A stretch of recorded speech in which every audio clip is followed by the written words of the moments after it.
ओम प्रकाश श्रीवास्तव जी पधार चुके हैं। हम बचपन से उन्हें देख रहे हैं।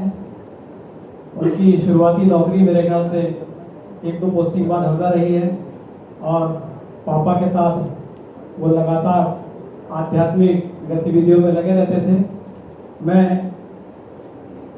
उनको यहाँ आमंत्रित करूँगा और बताना चाहूँगा कि आप धर्म, दर्शन, आध्यात्म के चिंतक हैं और आप जो भी लिखते हैं मुझे भी मेरे व्हाट्सएप पर भेजते हैं, तो मैं उनकी कृतियों से लाभान्वित होता रहता हूँ। शिवांश से शिव तक और शब्द मानस श्री रामचरितमानस के समस्त शब्दों का अर्थ व संदर्भ कोश आपने प्रकाशित किया है। मैं ऐसी महान विभूति को हमारे पारिवारिक गौरव आदरणीय श्री ओम प्रकाश श्रीवास्तव जी को आमंत्रित करता हूँ कि वहाँ आए और अवसर।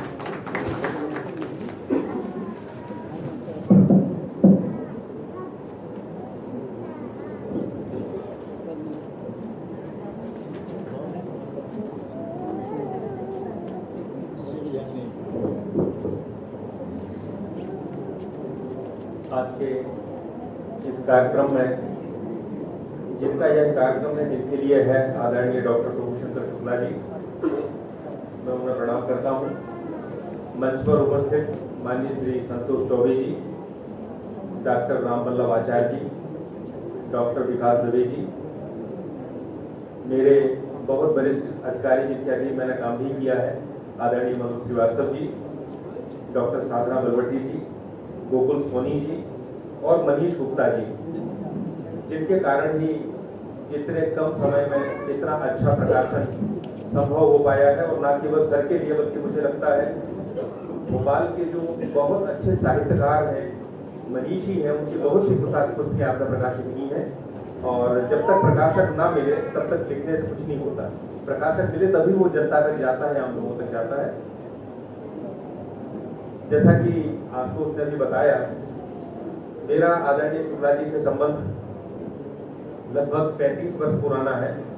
जब मैं एसडीएम हरदा हुआ था और मैं जब पहुंचा तो पता चला कि जो भी काम सरकारी हो, सामाजिक हो, उसमें कोई अगर पूरे हरदा में सबसे आगे रहते थे तो आदरणीय शुक्ला जी थे। सबसे बड़ी बात यह है कि जब मैं गया था तब शायद उनकी उम्र 50 साल के करीब होगी, पर जो उत्साह, जो ऊर्जा और आगे बढ़ने कर काम करने का जो संकल्प उनके पास था, उसमें कोई कमी नहीं आई है, वो यथावत है।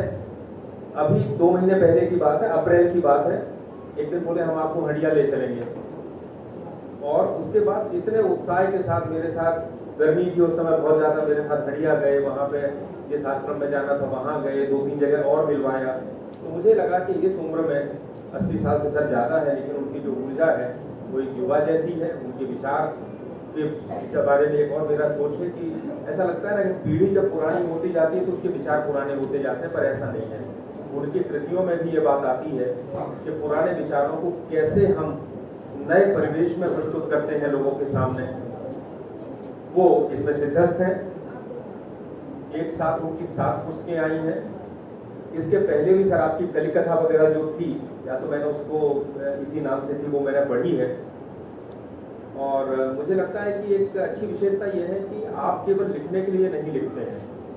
जब हम केवल लिखने के लिए लिखते हैं तब तो हम कितना भी लिख सकते हैं, लेकिन मुझे लगता है एक साहित्यकार जब 100 पेज पढ़ता है तब शायद वो उसके चिंतन, मनन और निधिध्यासन के बाद मुश्किल से 1 पेज लिख सकता है, और जो लिखता है वही महत्वपूर्ण होता है। और जब वो दिल से, केवल साहित्यकार केवल बुद्धि से नहीं लिख सकता।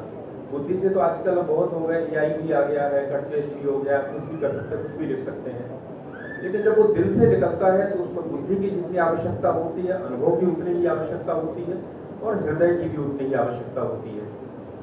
और अच्छे साहित्य की विशेषता ही ये है, हम रामचरितमानस को घर घर में पढ़ते हैं।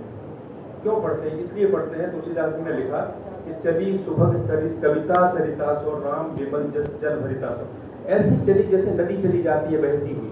तो जो साहित्य ऐसा हृदय से निकलता है और ऐसा बहता हुआ चलता है बिना किसी क्लिष्टता के, कोई भी साहित्य जो बहुत क्लिष्ट हो जाता है वो आम आदमी से दूर हो जाता है। महत्वपूर्ण वो है जो रोचक हो, सरल हो और लोग उसको पढ़ें, तभी वो साहित्य किसी समाज के काम में आता है। और आदरणीय शुक्ला जी की जो रचनाएं हैं, मुझे लगता है कि वो इन सब चीज़ों पर खरी उतरती हैं। मैंने देखा सर, आपने गद्य लिखते लिखते मुझे एक पुस्तक दी थी जो जिसकी मैंने भूमिका लिखी है, लेकिन उसको करीब 7-8 महीने हो गए थे, तो मैं भी भूल गया था मैंने क्या लिखा। और आज मैं सवेरे से निर्वाचन आयोग की बैठक में था तो उसको पढ़ता भी नहीं, लेकिन मुझे जितना याद है जल्दी में, मुझे लगता है आप गद्य कई बार इतना अच्छा लिखते हैं कि गद्य अपने आप में पद्य बन जाता है, कविता बन जाता है, मतलब उसका फ्लो हो जाता है। एक छोटा सा मैंने पढ़ के देखा, वो लिखते हैं नर्मदा जी की उसमें, अमर कंटक से चुपके से खिसकती है, कहीं कोई पद ध्वनि नहीं, पदचाप और आहट नहीं है, कपिल धारा में कूद पड़ती है, उन्हें किसी की कोई परवाह नहीं है, दूध धारा में बहने लगती है, सहस्त्र धारा में बिखरी लटों को झटकती निरंतर दौड़ती रहती है। आप जब पुस्तकें पढ़ेंगे तो इस तरह के जो पद्यमय गद्य हैं वो आपको बीच बीच में मिलेंगे, जिसमें आपको इंफॉर्मेशन के अलावा इसकी विशेषता है कि आपको अंदर से आनंद की अनुभूति होती है इसको पढ़ के, वो मिलती है।